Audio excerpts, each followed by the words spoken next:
The email that I got for tonight's true scary story, this is the type of haunting that scares me. It's these types of stories that make me question when I feel a little bit skeptical and then I read a story like this and I think there really is good and evil. There's evil out there that exists. It exists in people's homes, in buildings, in cemeteries, in factories. Like, this is the type of shit that terrifies me to my core. So get ready, because this is gonna scare you. Tonight's submitter did want to remain anonymous, so I am going to call her Allie. Allie and her family moved to a little town called Susanville, California. It was about an hour and a half away from Reno, Nevada. She moved there with her 4 siblings, her mom, her grandmother, and her grandfather. Her uncle had bought them a historic 2-story house in a cute little neighborhood in town. It had 5 bedrooms and 2 bathrooms. The house just felt creepy. It was a big yellow house with a huge backyard and an unfinished basement.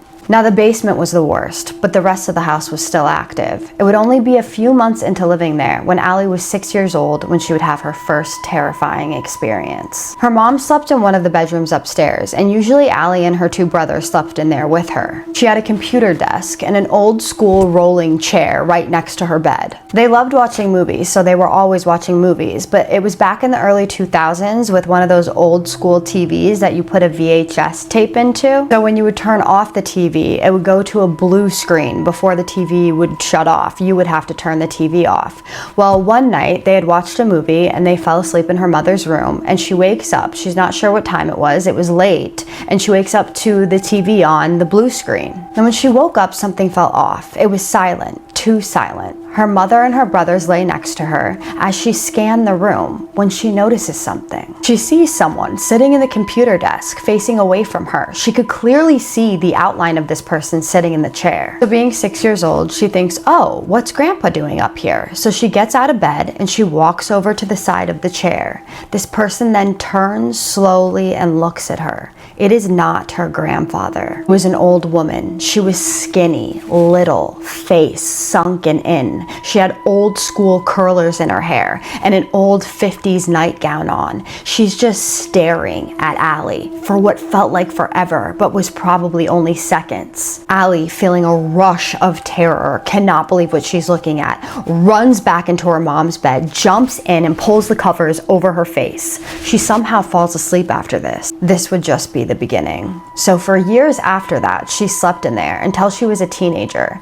Now, the closet door in the room didn't shut all the way. Allie hated this closet. She was constantly having dreams of this closet. There was something in that closet. It wanted her in there, or it wanted to get out. At this point, the room is just hers. Now, she would hear shuffling in that closet all the time, like boxes were being moved around. It wasn't just her that heard those noises, though. Her little brothers heard it too. They wouldn't even sleep in there with her. They refused. But the basement, like I said, was the worst. It felt wrong down there, dark. There were 3 rooms down there, and all of the rooms down there had light switches on the outside of the doors and also padlocks on the outside of the doors. And in one of the rooms, the window was actually concreted in by whoever lived there before them. Her older sister lived down there at the time. She was 15 years old and she wasn't scared of anything. So she used to sleep with the lights off, the TV off, no sound, silence, just darkness. One night she's down there, she's relaxing, she's trying to fall asleep,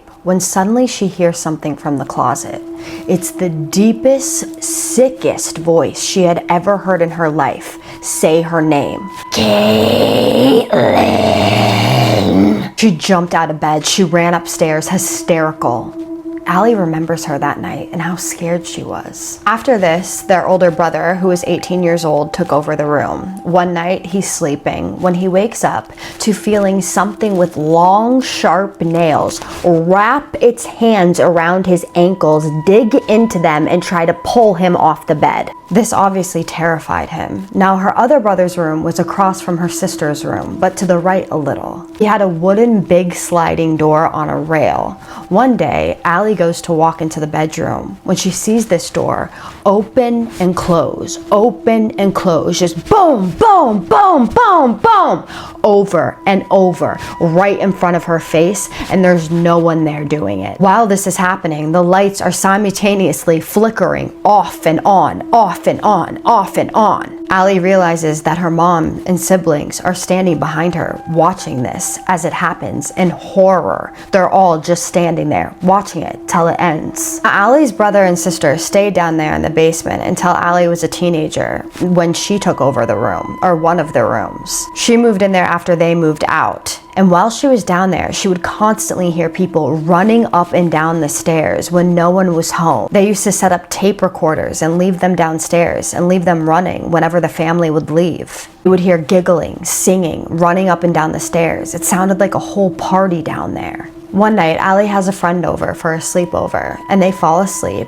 Allie wakes up in the middle of the night to her friend hysterical. Her friend said that she saw a little girl standing in the doorway, just staring at her. She had long, dark hair and a blue bow in her hair. Very pale, almost dark black circles underneath her eyes, and she started to walk towards the young girl before she woke her up hysterical. The girl disappeared immediately when she woke Allie up. They slept with the light on for the rest of the night, and that girl never came back over. She said that girl did not feel good. There was something evil about that child, if it was a child at all. Now, her mom and siblings believed everything because they had experienced their own paranormal activity in the house, but her grandmother and grandfather, not so much. They didn't think anything paranormal was going on. Her whole family was very religious. Her grandmother would experience stuff, but she wouldn't admit it because every time she did, her grandfather would just shut it down. But one night, Allie was about 14 years old. Everyone had moved out of the house except for her grandmother and her grandfather. They lived in one of the rooms upstairs. It was the master bedroom. When you walked into the master, it was a big room and there was a bed straight in front of you. And when you walked in facing the wall, there was two big closets. They were like him and hers closets. These closets felt eerie. She hated them. Allie especially hated the one to the left, her grandfather's closet. She had gone to stay the weekend with her grandmother while her grandfather was on a fishing trip. It was storming outside, and suddenly the power goes out, so they decide that they're gonna try to go to sleep early. Allie was scared. She was not sleeping alone in that house, especially with the power off. So she's in bed with her grandmother. It's quiet, it's dark, they're not talking, when suddenly they hear bang, bang, bang, in threes, just like that. It sounded like it was coming from the front door. So they jump up out of bed and they run out to the living room and they look out the window. There's no one there. They chalk it up to ding-dong ditchers and they go back to bed. They're laying there, it's quiet, when bang, bang, bang, again. So they jump up again, they look out the window, and still nothing. This time, her grandmother called the cops. The cops come to the house, they do the whole spiel, they look around, they find no footprints, no signs of anyone being on the property at all, but they promise to keep a lookout. The police leave, they decide they're gonna go lay back down again, the power's still out, and they're laying in silence, when again, they hear the bangs, except for this time, it's coming from inside of the house. Her grandmother jumps up, throws her the phone, and tells her to call the police and stay in the bedroom. She gets up and she shuts the door and she goes outside to see what's happening. Brave woman. But Allie is still sitting in the dark room. Total silence. She can hear her heart pounding in her chest. Now she's sitting in the bed facing these two closets when suddenly she hears it. Creak.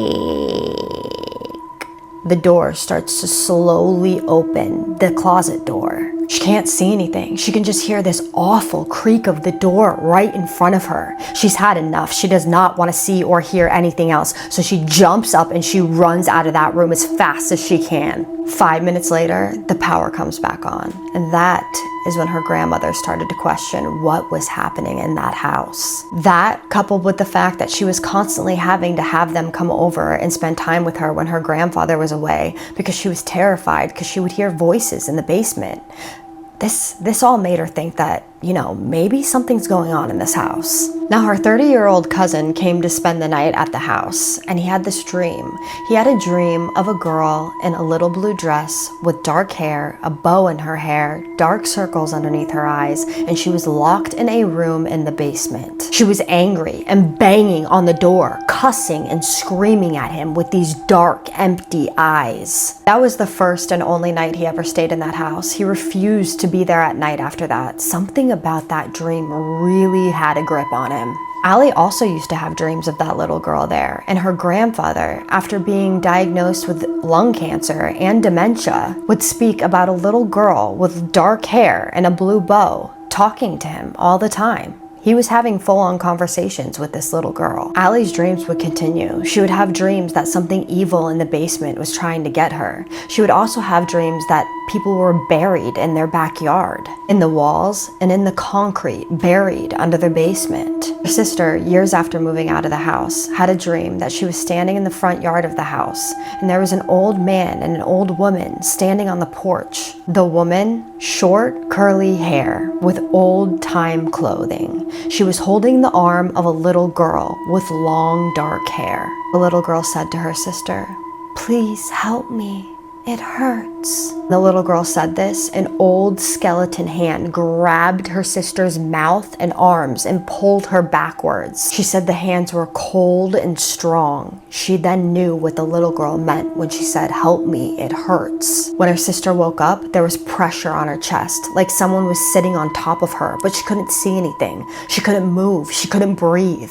She started praying, and she was praying hard. Finally, whatever it was got off of her, and she ran into a different room and called her pastor immediately. It was the middle of the night, but she was terrified. What do you guys think of this story? There is so much to unpack here. So much.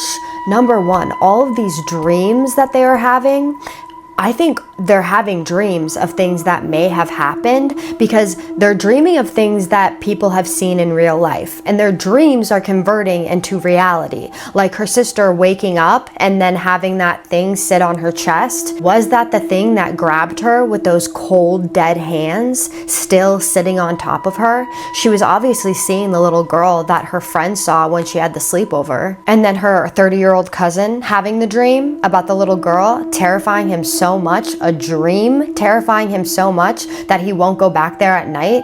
That doesn't sound coincidental to me. I would personally like to know the history of this house because she's having dreams that people are buried in the backyard and in the basement, in the concrete, underneath the floor.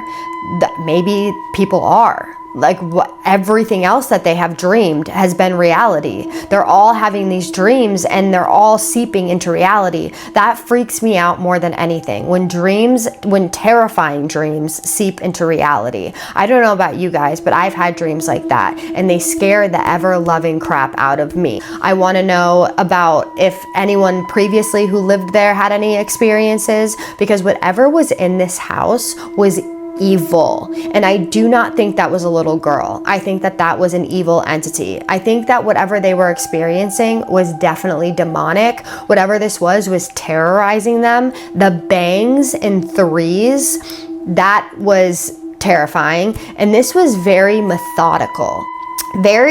Whatever this was, there was a lot of intellect involved, and that always scares me. You're starting from the outside door, banging on the outside door, and then you creep into the inside, and then you bang inside of the house. You're playing games at that point. That's what I mean by methodical. Very thought out. Just terrifying and playing mind games. What do you guys think about this? Am I the only one that thought that this was one of the scarier stories that I've told? It's just, I don't know, something about it just feels so real to me. It just freaks me out. The dreams freak me out. Knowing that like your dreams could possibly be reality coming from somebody who has nightmares all the time, and also just like the haunting in itself. This reminds me a lot of other hauntings that I have covered, the famous hauntings actually. Like it reminds me a little bit of the haunting of the Smurl family. It wasn't to that extent. It didn't get that bad, but it probably would have gotten that bad had they stayed there. So it's hauntings like this that are just, whatever is inside of the house is so evil and just terrorizes the family and preys on their fear. Definitely preying on their fear in this. So I want to know what you guys think about the story. I want to know what you thought the scariest part was, and I want suggestions, please, and I want thoughts, and I want just everything. Drop them in the comments. But with that being said, I'm now going to do my favorite part, which is the shout outs. My first shout out is going to Kayleen Upton 5062, or Kaylin. I'm not sure if I pronounced that correctly. I hope I did. I'm so sorry if I didn't. You're so sweet. Your comment made my whole night. I just read it literally 2 seconds ago, and I was like, this girl deserves a shout out for sure. You said that you are one of my biggest fans. Girl, you have no idea what that means to me. That means so much to me. I'm so lucky to have people like you here commenting, supporting, watching my videos. I wouldn't have this channel without people like you, and you have no idea what that type of support means to me. I feel so honored to have you as a supporter. I truly hope that you know that. Thank you so much. I love you, girl. Eva Manahan 6669. I hope I'm pronouncing that correctly. Sometimes these what do you call it? Your titles or your names are hard to pronounce because they're all bunched together. So I never know like what's your first name, what's your last name, or like what's the first part, but you guys get what I'm saying. Thank you so much for your comment. That was so sweet. You said that I had a natural talent, and that means so much to me. You have no idea. Thank you so much for your kind words. Thank you for commenting. Thank you for being kind. Thank you for pushing out my content with your kind words. I appreciate your support more than you could even ever know. And I, again, would not have this channel without people like you. So thank you so much, and I love you. And with that being said, my name is Kaisa, and I tell true scary stories on here every single night, whether it be long versions or shorts. But if you're into that, hit that subscribe button so that you can get notified next time I tell a true scary story, because all my true scary stories are real and they come from you as the submitters. And I just need you to do 3 things for me. And what are those? I need you to keep sending me your scary stories and your recommendations. I need you to have a safe night. And what's the third one? Say it with me. Have a spooky night. Love you guys so much. See you in the next one. Spooky kisses and haunted hugs.